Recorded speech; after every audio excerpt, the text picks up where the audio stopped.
Breaker broke 23, so we're going to take a look at this Toyota. We got a surging issue here. This is a 22 RE.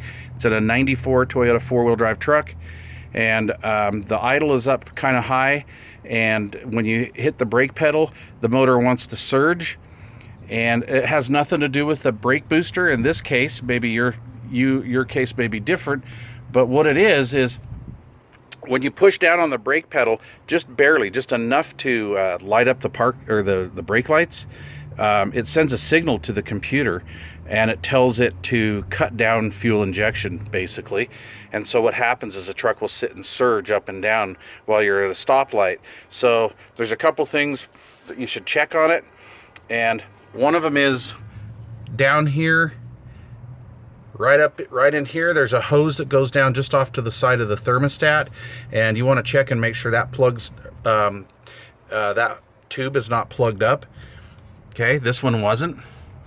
You also want to make sure that this is sealed. This is the idle adjustment here, and it has a little O-ring around this screw, and sometimes that'll develop a leak and let air in and create a high idle. So what I did on this truck was I backed this all the way out.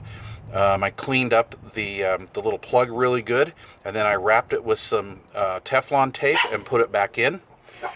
That did not fix the problem. Neither did checking that, and that wasn't gumped up anyway. So what I noticed was when I would hit the gas, I would get a little poof of black smoke every once in a while, right as I hit the throttle. So that's telling me there's a timing issue.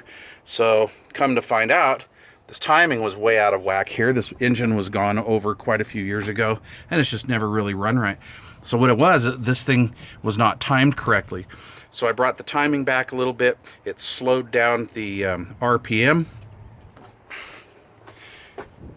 gave the idle adjustment a little bit of adjustment there, and we're sitting at about 850 RPM right now. No more surging. Everything is running really good.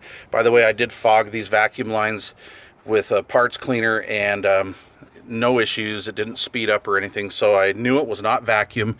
I know it's not from the brake system itself, because like I say, when you just barely hit that brake pedal enough to fire up the brake lights, that sends a signal to the computer here, and that's when this thing started acting up. And it's supposed to do that if the idle's up too high.